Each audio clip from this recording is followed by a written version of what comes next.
Spain are heading to their first World Cup final since lifting the trophy back in 2010. Spain, the European champions, will play the World Cup final. And they got there by completely outplaying the country that many people saw as favorites to win it all. As you said, Spain deserved 100% to win. We didn't see anything coming from France being good. Coming into the semi-final, all the attention was on Kylian Mbappe and France's dangerous attack. But Spain were comfortably the better side from start to finish, winning 2-0. Like, the French didn't even manage a single shot on target until the 81st minute. Surprised a little bit a lot by France. How not until the end they never really threatened Unai Simon.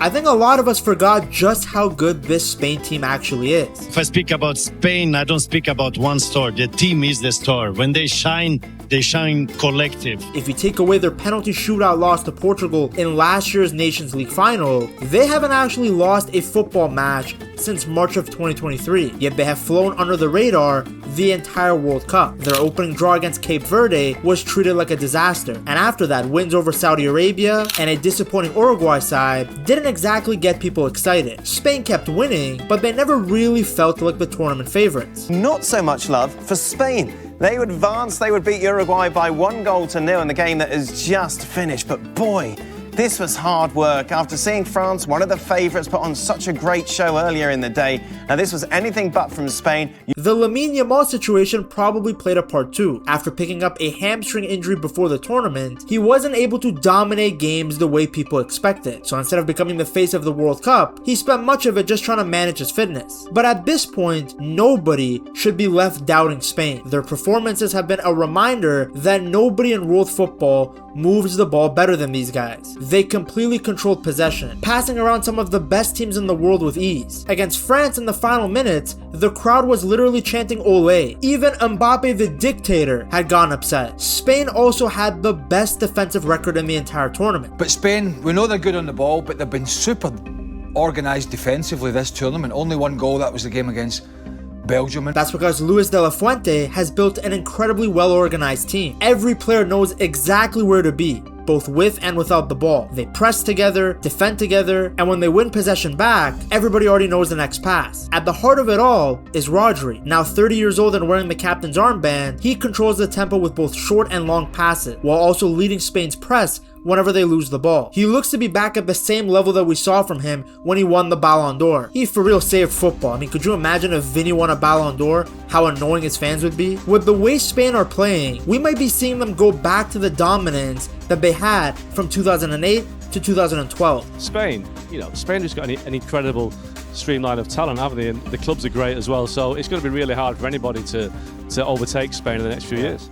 It's funny because before 2008, Spain had a completely different reputation than what we see today. They always looked good on paper, but would disappoint when the biggest tournaments arrived. They were football's great underachievers. Then everything changed when Luis Aragonés took charge. He made one of the boldest decisions in Spanish football history. He left out Raúl. At the time, Raúl was one of the biggest names in Spanish football. But Luis Aragonés believed that the future belonged to the new generation. Players like Xavi, Iniesta, David Silva, and Cesc Fabregas became the center of the project. The team was built around technical quality, quick passing, and intelligent movement. And behind them sat Marco Senna, whose defensive work gave the creative players freedom to express themselves. This became the beginning of tiki-taka. Spain controlled games with the ball like nobody had ever seen before. Opponents couldn't get near them. The passes came too quickly and the movement was too good. The understanding between some of these players was almost impossible to stop. Like, I'm pretty sure Iniesta and Xavi have a telepathic connection. Spain went on to win Euro 2008 and finally ended decades of disappointment. But that was only the beginning.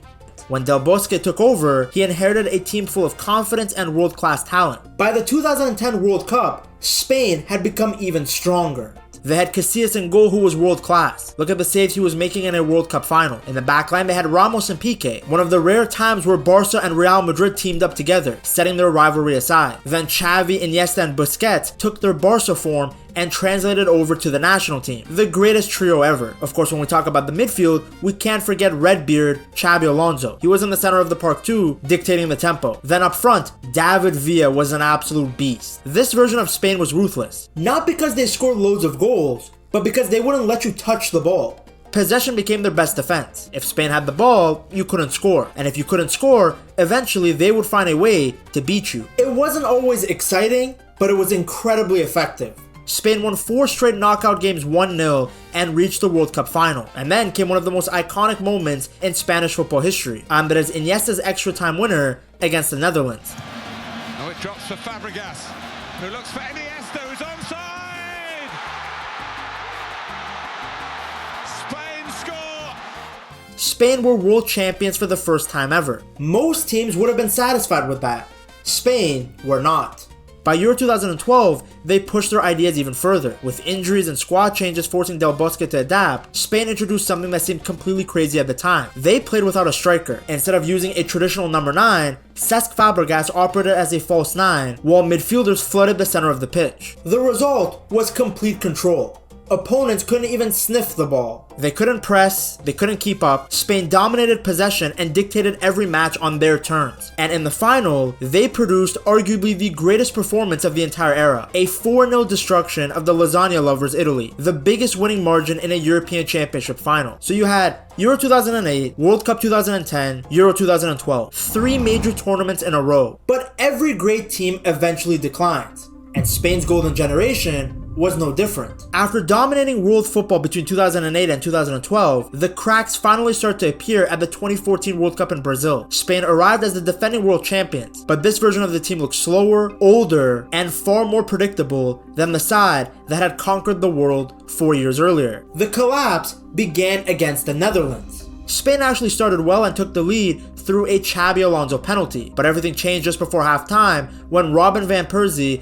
produced one of the most iconic goals in World Cup history. Oh, the header! Oh my word! Van Persie with an absolute stunner! From that moment on, Spain completely fell apart. Arjen Robben repeatedly tore through the defense on the counterattack. Casillas endured one of the worst performances of his career, and the Netherlands ran away with a shocking 5-1 win. A few days later, Chile beat Spain 2-0, and the defending champions were heading home from the group stage. The problem wasn't difficult to spot. Spain had spent years dominating football with the same core players and the same tactical ideas. The possession was still there, but the speed wasn't. The energy wasn't. Opponents had figured out that if they just stayed compact, defended patiently, and attacked quickly when Spain lost the ball, they could cause serious problems. 4 years later in Russia, things didn't get any better.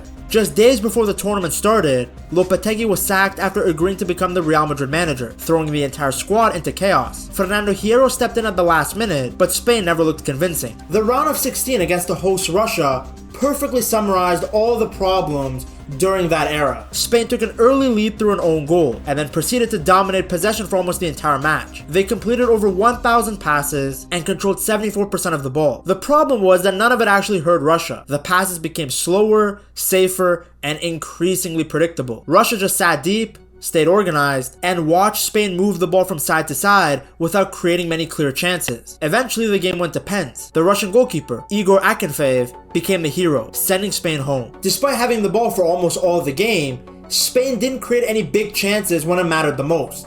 It was all foreplay, no penetration.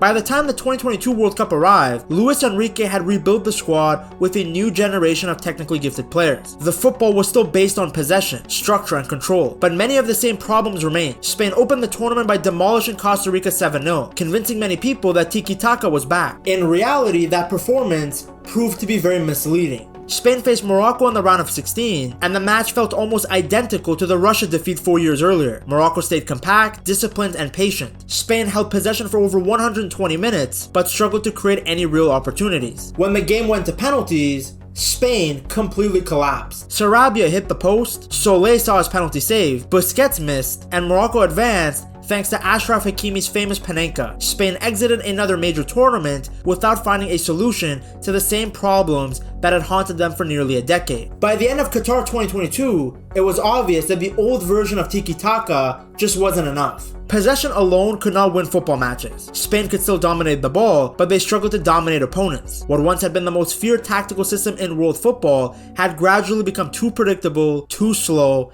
and too easy to defend against. So Spain found itself at a crossroads. The old system had clearly ran its course, and many fans were wondering where the national team would go next. That's when Luis de la Fuente was given the job. At first, the appointment didn't excite everyone. I actually think even now, after winning the 2024 Euros, he's not really rated that highly by the public. De La Fuente wasn't a big name manager, and after an early defeat to Scotland during the Euro qualifying, the doubts only grew louder. But while people on the outside questioned the project, De La Fuente stayed calm. He had spent years working with Spain's youth teams and knew exactly what was coming. The generation he had helped develop was finally ready for the senior stage. The first major breakthrough came in the summer of 2023 during the Nation League finals. Spain reached the final against Croatia after defeating Italy and found themselves locked in a tense battle that finished 0-0 after extra time. For years, penalty shootouts had been a source of pain for Spanish football. This time it was different. Unai Simon made 2 huge saves, Dani Carvajal stepped up with incredible confidence, and Spain finally got over the line. The Nations League, of course, is nowhere near the prestige of the World Cup or the Euros. I know that's going to offend a certain fan base,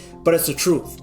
Nevertheless, that win was massive for that group of players. It ended a long trophy drought and, more importantly, gave the squad belief. For the first time in years, Spain felt like winners again. That confidence carried directly into Euro 2024. Spain arrived in Germany as a team that many people respected, but few considered favorites. Then just a few weeks later, they were champions. Not only did they win the tournament, but they were flat out the best team in it from start to finish. What made this Spain side different was the balance. The technical quality was still there, the passing was still there, but now there was speed, aggression, and directness mixed in as well. De La Fuente set his team up in a flexible system that could change shape depending on the situation. Spain could dominate possession when needed, but they could also attack quickly and punish teams in transition. The biggest change came out wide.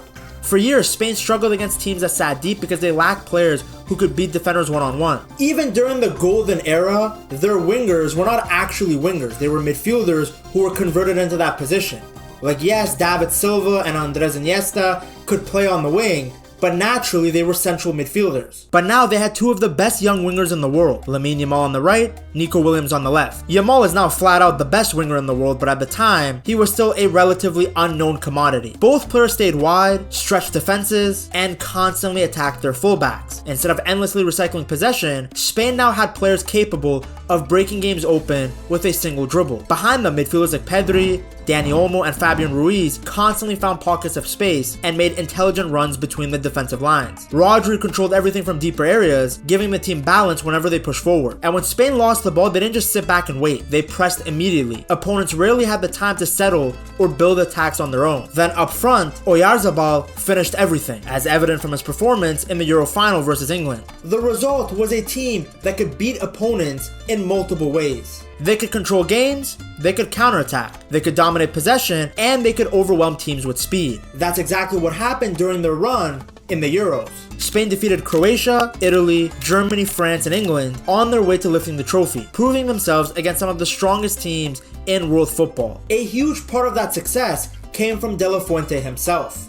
Unlike some coaches who had become obsessed with forcing players into a rigid system, De La Fuente had always believed that the system should serve the players, not the other way around. He trusts young players, he gives them freedom, and he creates an environment where they aren't afraid to make mistakes. That's one of the reasons that a player like Lamine Yamal has been able to thrive so quickly. The pressure is still there, but the fear isn't. By combining modern tactics with this sort of supportive leadership style, De La Fuente has managed to do something that Spanish football had been searching for ever since the end of the golden generation. So he hasn't abandoned Spain's identity, he's simply evolved it. And that's why many people believe this current team has everything needed to compete for another World Cup.